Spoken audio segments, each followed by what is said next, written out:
Title: First Contact, The Shock of Human Might. Chapter 1, The Arrival. The day began like any other until the sky split open. A massive, obsidian black vessel descended over New York City, blotting out the sun. Its smooth, organic curves shimmered with an eerie bioluminescence, and its sheer size dwarfed the tallest skyscrapers. Panic erupted. Governments scrambled. The world held its breath. The aliens had arrived. A message crackled across every frequency, translated by advanced AI in real time.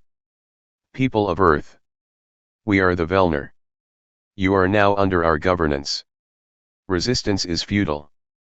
The United Nations convened in emergency session. Military leaders debated. Diplomats pleaded for caution. But before any official response could be issued, the Velner made their first move. A single energy beam lanced down from their ship, slicing through a military base in Nevada like a scalpel through flesh. No explosion, just instant, surgical annihilation. A demonstration of power. The message was clear: submit or be erased. Chapter 2, Humanity's Answer. The world leaders hesitated, but the militaries of Earth did not.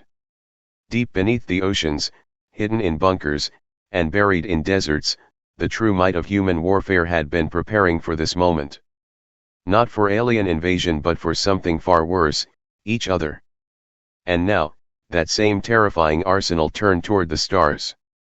The first response came from Russia. A hypersonic missile designed to evade any known defense streaked toward the Velner mothership. The aliens barely registered it until it detonated. Not with fire, but with a localized electromagnetic pulse. The ship's shields flickered. Then, from the Pacific, the USS Liberty unleashed a railgun round at 15,000 miles per hour. The projectile struck the alien hull, cracking its smooth surface.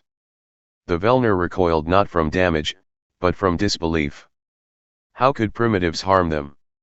Chapter 3, The Shock of War. The Velner retaliated. Their drones swarmed, their energy weapons carved through steel and concrete. But humanity fought back with relentless, brutal efficiency. Chinese plasma artillery batteries lit up the sky. American stealth bombers, retrofitted with experimental laser countermeasures, slipped past alien sensors. European cyber warfare teams hacked into the Velner's communication networks, sowing confusion. But the true horror came when the aliens landed. Velner shock troops, tall, armored warriors with reflexive shielding, marched through cities, expecting surrender. Instead, they faced human soldiers who had spent centuries perfecting the art of killing. A squad of U.S. Marines ambushed a Velner patrol in the ruins of Chicago. Their bullets did little until they switched to tungsten core penetrators. A British SAS team lured a Velner platoon into a minefield rigged with shaped charges. The aliens had never seen such ferocity. Then came the nukes. Not as a last resort, as an opening gambit. A coordinated strike from hidden silos in Siberia, the Dakotas, and the Outback. The Velner shields absorbed the blasts, but the radiation, the shock waves, the sheer scale of destruction left them stunned. Chapter 4, The Turning Point. The Velner High Command reeled. They had conquered dozens of species, each falling swiftly to their superior technology. But humanity? Humans adapted. Humans escalated. A captured Velner soldier, interrogated by NATO forces, revealed the truth. You were supposed to be weak. Primitive. Your history spoke of war, but we thought them tribal skirmishes. We did not expect this. The final blow came not from a missile or a gun, but from a scientist in a bunker beneath Geneva.